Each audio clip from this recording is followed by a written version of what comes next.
السلام علیکم اسٹوڈنٹس، میں آپ کی اردو کی آن لائن ٹیچر ہوں۔ آج ہم آپ کی کتاب سدا بہار کا صفحہ نمبر 6 دیکھیں گے، اس کی پڑھائی کریں گے۔ اور آج کا جو آپ کا ٹاپک ہے، جو عنوان ہے، وہ ہے فیصلہ۔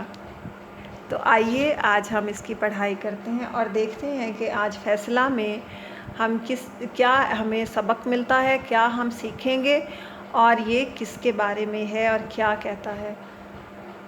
اس کا تھوڑا سا میں آپ کو وضاحت کرتی چلوں پڑھائی سے پہلے کہ یہ جو سبق ہے یہ ہمارے نبی صلی اللہ علیہ وآلہ وسلم کی خوبیاں جو تھیں، جو ان کو صادق اور امین کہا جاتا تھا، اور اس پہ ہے، اور کہ ان کے فیصلے کی جو ایک ان کی صداقت کی وجہ سے جو لوگ ان کو مانتے تھے اور ان کو یہ سمجھتے تھے کہ نبی صلی اللہ علیہ وآلہ وسلم جو فیصلہ کریں گے وہ حق اور سچ پر مبنی ہوگا، اس میں کسی قسم کا کوئی بھی کہ اس فیصلے میں کسی قسم کی کوئی بھی غلطی نہیں ہو سکتی۔ تو آئیے اب ہم اس کی پڑھائی کرتے ہیں۔ فیصلہ سعودی عرب کے شہر مکہ کے چاروں طرف پہاڑوں کا سلسلہ ہے۔ آپ کو پتہ ہے سعودی عرب کا جو شہر مکہ ہے یہ وہ جگہ ہے جہاں پر کعبۃ اللہ ہے، جہاں کعبہ موجود ہے، جہاں اللہ کا گھر موجود ہے، جہاں اللہ نے اپنا گھر بنایا ہے، رکھا ہے اس دنیا میں، وہ ہے مکہ۔ سعودی عرب کا شہر مکہ۔ مکہ کے چاروں طرف پہاڑوں کا سلسلہ ہے۔ مکہ جو ہے اس کے ارد گرد پہاڑ ہی پہاڑ ہیں، اور اس کے بیچ میں کعبہ ہے، اس کے سینٹر میں کعبہ ہے۔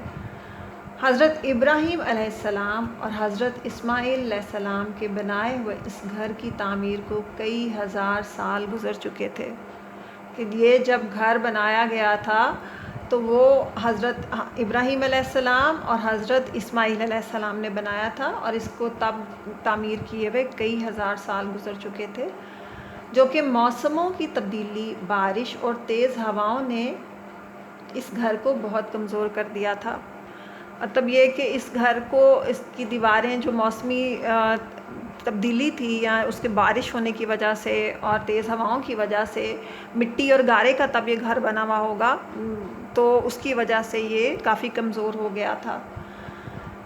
یہ حضور صلی اللہ علیہ وآلہ وسلم کی نبوت سے پہلے کا واقعہ ہے۔ دور دور سے لوگ کعبہ کا طواف کرنے آتے تھے۔ اسی وجہ سے مکہ کے لوگوں کا کاروبار بھی بہت بڑا ہوا تھا۔ کس کی وجہ سے بڑا ہوا تھا؟ کہ جو لوگ دور دور سے کعبۃ اللہ کا طواف کرنے آتے تھے۔ کعبہ کی خدمت اور حفاظت کی وجہ سے ان لوگوں کو عزت بھی بہت تھی۔ کعبہ کی عمارت کی کمزوری دیکھتے ہوئے سب ایک جگہ جمع ہوئے اور عمارت گرا کر نئی عمارت بنانے کا فیصلہ ہوا۔ یہ فیصلہ انہوں نے بہت ڈرتے ڈرتے کیا کہ کہیں اللہ تعالیٰ کعبہ گرانے پر ناراض نہ ہوں۔ لیکن نئی عمارت کے بنانے کے لیے پہلی عمارت گرانا ضروری تھا۔ یہ بھی ایک حقیقت ہے کہ جب آپ پہلی عمارت گراؤ گے نہیں تو آپ دوسری عمارت کو تعمیر کیسے کرو گے؟ لیکن یہاں پہ بات کسی عام عمارت کی نہیں ہو رہی، یہ کعبۃ اللہ کی بات ہو رہی ہے، جو اللہ کا گھر ہے، جہاں پہ ہم طواف کرتے ہیں، جو اللہ نے اپنا گھر بہت عظمت والا، بہت برکت والا اس دنیا میں رکھا ہے، مکہ میں، یہ اس کی بات ہو رہی ہے۔ اور ظاہر ہے، یہ بہت بڑی حقیقت ہے کہ اس کو گرانے سے پہلے انسان ہزار دفعہ سوچے گا، ڈرے گا کہ کہیں خدا نخواستہ اللہ ناراض نہ ہو جائے، توبہ استغفر اللہ، کوئی ایسا عمل نہ ہو جائے کہ اللہ کی ذات خفا ہو جائے، ناراض ہو جائے۔ تو اس وجہ سے سب ڈر رہے تھے، لیکن اس کو تعمیر بھی کرنا ضروری تھا۔ آخر ولید بن مغیرہ نے کدال پکڑی اور ایک دیوار گرائی۔ اسی طرح نئی عمارت کی تعمیر کا کام شروع ہو گیا۔ سب قریبی پہاڑوں سے پتھر لائے اور دیواریں بنانے لگے۔ اس کام میں حضرت محمد صلی اللہ علیہ وآلہ وسلم اور آپ صلی اللہ علیہ وآلہ وسلم کے سارے چچا بھی شامل تھے۔ کعبہ کی پرانی دیوار میں